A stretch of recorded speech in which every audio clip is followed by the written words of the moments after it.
Year 2016. Naalala ko pa nung pinatay ko ang TV gamit ang remote control at saka tumayo. Kamuntikan na ako dun, pero nagwagi na rin sa wakas si Lebron. At naipagkampiyon niya rin sa wakas ang Cavs. Magkasabay kaming nagtungo sa hagda ng aking mga borders. E di panalo ka niyan sa pustahan niyo ni Danilo, sabi sa akin ni Mark.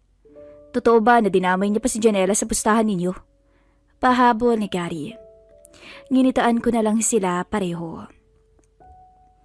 Sila Mark at Gary ay kapwa kong mga team leaders sa isang call center sa Mandaluyong, pero sa ibang account. Nagkakilala na lang kami sa intramurals at mula noon ay naging magkakabarkada.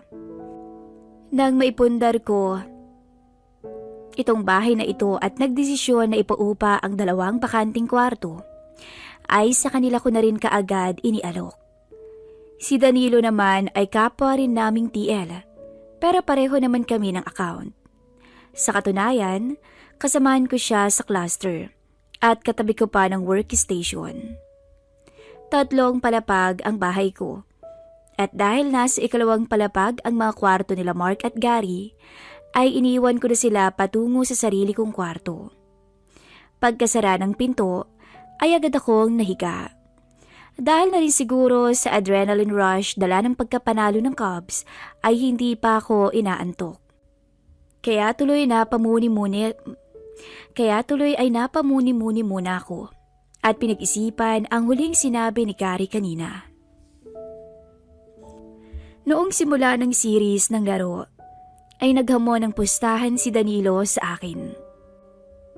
Alam niyang die-hard Cubs boy ako. Laking Cleveland kasi ako pero pinauwi ako ng Pilipinas ng magulang ko dahil sa gulong sinalihan ko noong high school ako. Si Danilo naman yung tipo ng fan na paiba-iba ng team. Kung sino sikat ay doon siya. Kumbaga pabago-bago siya ng team. Kainis lang. Okay lang sana kaso hindi lang doon ang pagkainis ko sa kanya. Buong opisina ay naiinis sa kanya. Nagkaroon na ba kayo ng kasamaan sa trabaho na sobrang yabang at sobrang pabida pero hindi kayang umamin at tumanggap ng pagkakamali? At ipapasa pa sa iba ang sisi kapag may pumalpak. Yun si Danny sa amin. Sobrang kinaiinisin siya ng lahat. Na kahit yung operation manager namin ay naghahanap ng dahilan para matanggal na siya. Kahit sa cluster lang namin. Pero dahil maganda ang performance ng team niya, walang mahanap na dahilan. Nabanggit na lang rin ang team niya. Kahit mga agents niya hindi nagtatagal sa kanya. Ang balita nga ay hindi lang sa side namin siya ang record holder ng highest attrition, kundi sa buong BPO industry. Pero andyan pa rin siya at hindi mapaalis-alis. Bulong-bulungan tuloy na malakas ang kapit niya.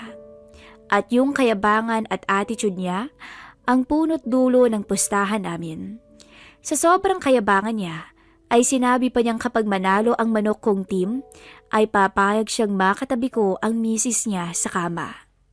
Yun yung tinutukoy kanina ni Gary sa tanong niya. Si Janelle. Si Janelle ay kasamahan din namin sa call center, pero ibang account lang rin ulit.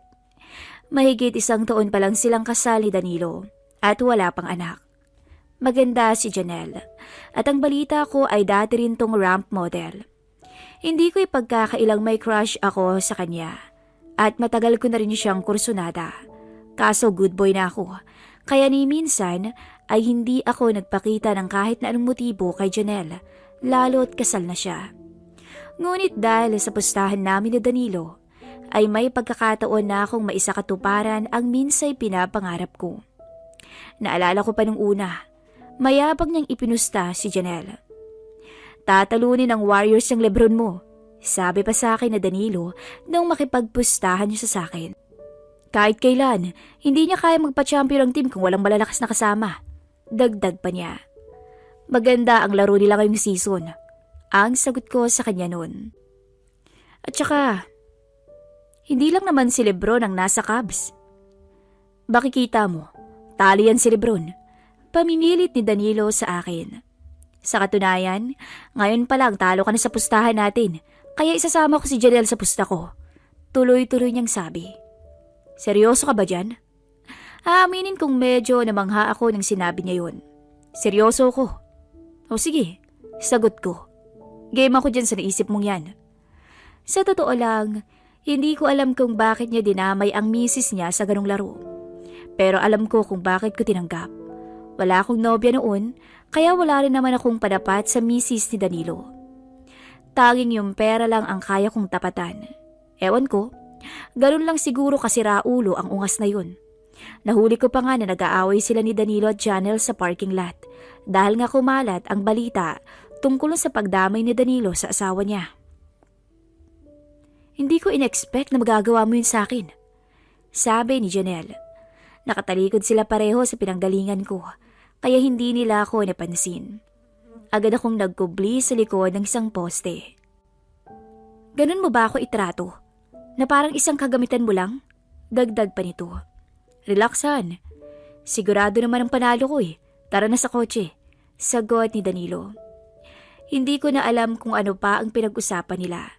Dahil narinig ko na lang ang pagbukas ng pinto ng kotse. Kasunod ng padabog na pagsara. Hinintay kong marinig silang umalis bago ako umalis sa aking pinagtataguan at nagtungo sa sarili kong sasakyan. Pero ngayong nanalo ko, nagdadalawang isip ako na singilin si Danilo. Mabait kasi sa akin si Janelle at mabuti kaming magkaibigan. Ayaw ko namang masira ang pagkakaibigan namin dahil lang sa pustahan na yun. Nakatulog na lang ako habang pinag-iisipan ko ang bagay na iyon. Pagdating ko sa workstation ko kinaumagahan, ay nakita kong nakaupo na si Danilo sa pwesto niya. Pansin sa mukha niya ang matinding pagkatalo. Pasimple akong nagpunta sa pwesto ko, pero pansin ko ang tingin ng mga tao sa amin. Mukha talagang kumalat ang tungkol sa pustahan naming dalawa. At pasimple rin ang lahat sa pagbantay sa pagsingil ko. Oo, sa usaping pera handa akong kunin yun. Pero hindi pa rin ako sigurado kung sisingilin ko siya tungkol kay Janelle. Pero si Loco na rin mismo ang nagdesisyon para sa akin. O ayan, sabi ni Danilo, sabay bagsak niya ng pera sa station ko. Ayan ang pinanalo mo. Tinignan ko siya. Pansin ko na pinagtitinginan kami ng ibang tao. Ibang TL, mga OM at mga agents namin. Salamat. Ang sabi ko ng medyo malakas para marinig ng lahat. Parang normal lang ang araw namin. Or in this case, gabi. Maya't maya maninikaw ng agent si Danilo. Dati-rati na niyang ginagawa yun, pero ngayong shift na to, mas malakas at mas madalas kaysa dati. Hindi naman halatang bad trip siya. Noong lunch break, ay nakita ko si Janelle sa cafeteria. Nginitaan niya ako nang mapansin ako. May mga kasama siyang ibang team leader sa account nila na kumakain, kaya hindi ko na siya nilapitan. Habang nagmemeryenda ako kasama ang mga agents ko, ay dumating si Danilo. Pasimple kong pinagmasda ng dalawa. Bago pa man makalapit si Danny kay Janelle, ay agad itong nagpaalam sa kanyang mga kasama. Sinubukan siyang kausapin ng mister, pero talagang iniiwasan siya ni Janelle. Nang matapos ang shift namin, ay sinundan ko si Danilo sa parking lot. Buti na lang at walang ibang tao sa oras na yon.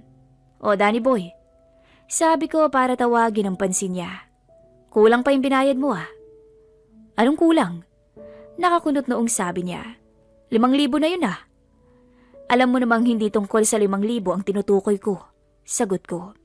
Look Jay, siguro pwede naman nating kalimutan yung usapan nating yun. Ha? Anong nangyari sa'yo, Dan? Akala mo hindi ako mananalo, no? Pero ngayon umatras ka. Gusto ko lang sana siyang turuan ng leksyon sa pagiging mayabang. Hindi ko na sana tututuhanin ang tungkol sa misis niya. Pero gaya ng nangyari sa simula ng shift namin, ay may iba na naman na nagdesisyon at natatangay lang ako. Don't worry, magbabayad naman siya. Sabi ng isang babae mula sa likuran ko. Hinarap ko ang nagsalita. At nang makita kong si Janelle yun, ay hindi ko alam kung papaano ako magre-react. Han, hindi pwede. Pagsusumamo ni Danilo. Ngayon aatras ka. Ikaw ang may pakana nito, di ba? Buliyaw ni Janelle sa kanyang mister. Ni hindi mo man lang ako tinanong kung okay lang sa akin na ako ang maging kabayaran pag natalo ka, di ba? Besides, di ba parang gamit lang din naman ako kung ituring mo, so panindigan mo. Ikaw nang bahalang mag-decide kung saan at kailan, Jay. Sabi sa akin ni Janelle. Alam mo naman ang number ko, di ba? I-message mo na lang ako. Tiningnan ko ng maigi si Janelle sa puntong yun. Gusto ko talagang pilitin siya na wag nang ituloy ang kalokohang yun. Baka ikasira pa nilang mag-asawa. Pero kita sa mata niyang desidido na ito. Okay. Off mo rin tonight, di ba? Tanong ko kay Janelle. Yes. Okay, sige. Pa-reserve ako ng room sa New Horizon. Sabi ko. Magkita tayo bandang 6:00. Okay. Text mo anong room number. Ang sabi ni Janelle. Iniwan na niya kami ni Danilo at nagtungo sa kotse ng mister. Ako naman ay hindi na pinansin ang masamang tingin ni Dan sa akin at nagtungo na rin sa sarili kong sasakyan. Sa totoo lang, hindi ko rin naman balak ituloy na patulan si Janelle sa kama. Oo, itutuloy ko pa rin ang pakikipagkita sa hotel kasi gusto ko pa rin turuan ng leksyon si Dan. Pero wala na akong balak kay Janelle. Ayaw ko namang masira ang maayos na pagtingin niya sa akin. Kumuha ako ng room na medyo malawak para medyo komportable kami at kahit sa sofa na ako matulog. Pagdating sa kwarto ay tinext ko agad si Janelle ng room number gaya ng napagkasunduan. Nakatanggap ako ng sagot mula sa kanya. On the way na kami, 10 minutes. Ang text message ni Janelle sa akin. Kami? Hindi ko matanggal ang mata ko sa katagang yun. Kasama niya si Mokong. Ano to? Habang naghihintay ay nag-order ako ng food dahil hindi pa nga ako nag-dinner. Wala pang 10 minuto ay may kumatok na sa pinto. Dinungaw ko muna. Tsaka ako pinagbuksan ng pinto si Danilo at Janelle. Naunang pumasok si Dan na para bang isa siyang bida. Malumanay ng ngiti ang sinalubong sa akin ni Janelle. Nag-dinner na ba kayo? Si Janelle ang tinanong ko kaysa kay Danny. Nag-order ako sa room service. Dagdag ko. Hindi pa, sagot ni Danny. Binuksan niya ang TV at nilagay sa balita. Tsaka naupo sa sofa. Ba't andito yan? Bulong ko kay Janelle. Nagpumilit eh. Sagot ni Janelle. Hayaan mo, baka umalis rin yan mamaya-maya. Tahimik kaming naupo sa mga upuan habang hinihintay ang pagkain. Maya-maya ay sinisimplahan kong sulyapan ng dalawa. Si Danny ay nakaplakda lang sa kinauupuan niya na para bang walang kaba sa kung anumang baka mamagitan sa amin ni Janelle. Habang si Janelle naman ay nakatingin lang sa cellphone niya. Sa wakas ay dumating rin ang in-order ko na pagkain pero wala pa rin kaming imikan habang nagdi-dinner. Nang matapos kaming mag-dinner ay hindi na pwede pang ipagkaila ang dahilan kung bakit pa kami andito ngayon sa room na ito. Hindi ka ba aalis? Tanong ni Janelle sa mister. Hindi, dito lang ako. Sagot ng Mokong. Tumaas ang kilay ni Janelle sa sinabi ng asawa.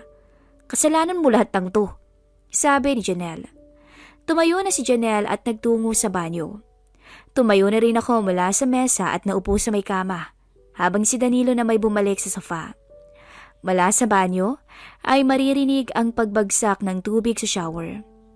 Hindi nagtagal ay lumitaw mula sa banyo si Janelle. Suot niya ang isa sa mga bathrobes na nasa banyo. Nakataas pa sa batok niya ang mahaba niyang buhok. Ako naman ang nagpunta sa shower para maghanda at siya naman ang naupo sa may kama. Dahil naligo na ako sa bahay bago umalis, ay nagsipilyo at nagbanlaw na lamang ako. Sinuot ko na rin ang bathrobe bago bumalik.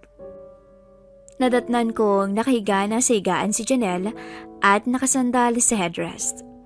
Nakatalukbong na siya sa ilalim ng kumot at mukhang wala nagsuot. Lumipat naman si Danny sa isang upuan na nasa sulok at malapit sa paanan ng bed. Lumapit ako kay Janelle at saka ako napaisip kung paano ko tatabi sa kanya. Inangat ko na lang ang kumot sa gilid ko at saka pumailalim at naupo sa tabi ni Janelle. Nakasandal din ako sa headrest gaya ni Janelle habang kinakalas ko ang pagkakabuhol ng sintruan ng bathrobe ko. Hinarap ko si Janelle. Sigurado ka ba sa bagay na to? Bulong ko sa kanya. Gusto ko pa rin siyang bigyan ng huling pagkakataon na umatras. Hindi ko rin sigurado. Pabulong na sagot niya. Pero gusto ko sanang magtanda si Danny sa ginawa niya. Umayos ng higa si Janelle at sumunod na ako. Nakatukod ang isang siko ko at nakatingin sa magandang mukha ng katabi ko. Hindi ko alam kung ano ang dapat kong gawin sa puntong yun. Kaya nilapit ko na lang ang mukha ko sa kanya at nagulat ako nang suyuin niya ako ng malambing na halik sa harap ng mister niya. Sa puntong yun, biglang lumabas ng padabog si Danny sa kwarto. Marahil ay di na nito kinaya ang parusa sa kanya ng misis. Nagkatinginan kami ni Janelle sa inasal ni Danny at muling hinagka ng malambing ang isa't isa. Kusang yumakap sa batok ko si Janelle. Kung tutuusin, napakaswerte ni Danny sa kanya. Ang bango niya talaga at dalagang-dalagang itsura. Sa edad na 26, ay talagang marami pa rin may kursonada sa kanya sa office at isa na ako doon. Halos mapakagatlabi siya nang unti-unting bumaba ang halik ko.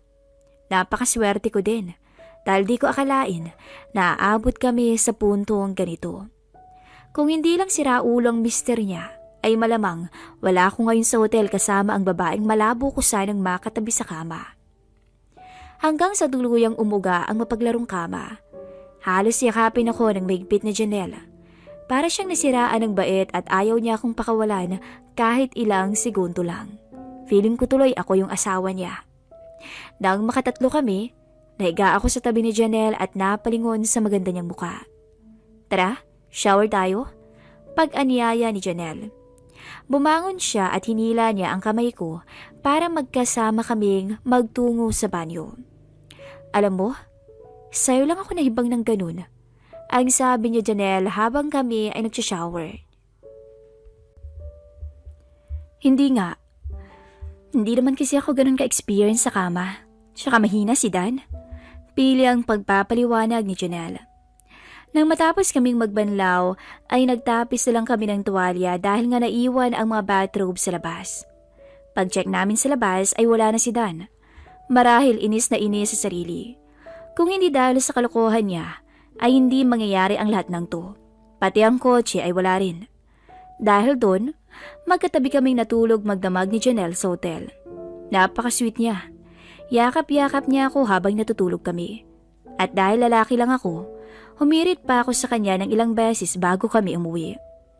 Doon ay napaamin sa akin si Janelle na hindi pala sila kasal ni Dan. Live-in lang daw sila.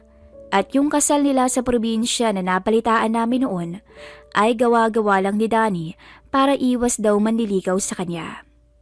Nagulat ako. Kaya pala hindi sila yung ganun kasweet sa isa't isa. Napangiti na lang ako at biglang nagkaroon ng pag-asa. Ganun na nga ang nangyari.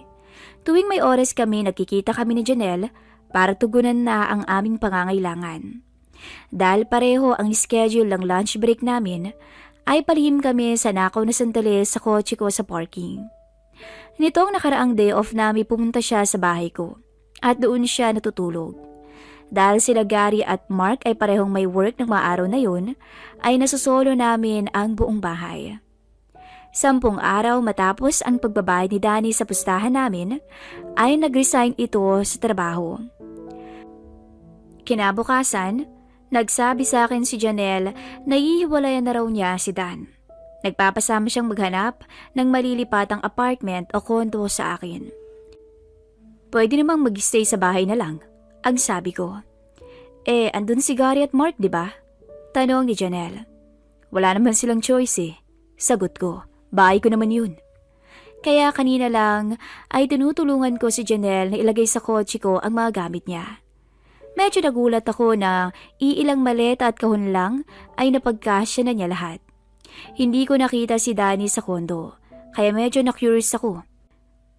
Nang tanungin ko si Janelle kung asan si Mokong, sinabi niyang kusang lumabas lang ng oras na yun. Mula noon, nagsama kami ni Janelle. Alam kong naging usap-usapan yon sa opisina, lalo na't kumalat ang tungkol sa pustahan namin ni Danny. Pero pareho naming pinagkakaila ni Janelle na may nangyari. Nasadyang naging kami lang nang maghiwalay sila. Pero ang hindi namin pinagkakaila ay naghiwalay sila dahil sa pustahan na yun. Hanggang dito na lamang po at sana'y kahit papaano ay magsilbing aral sa mga lalaking hindi nagpapahalaga sa kanilang nobya o asawa.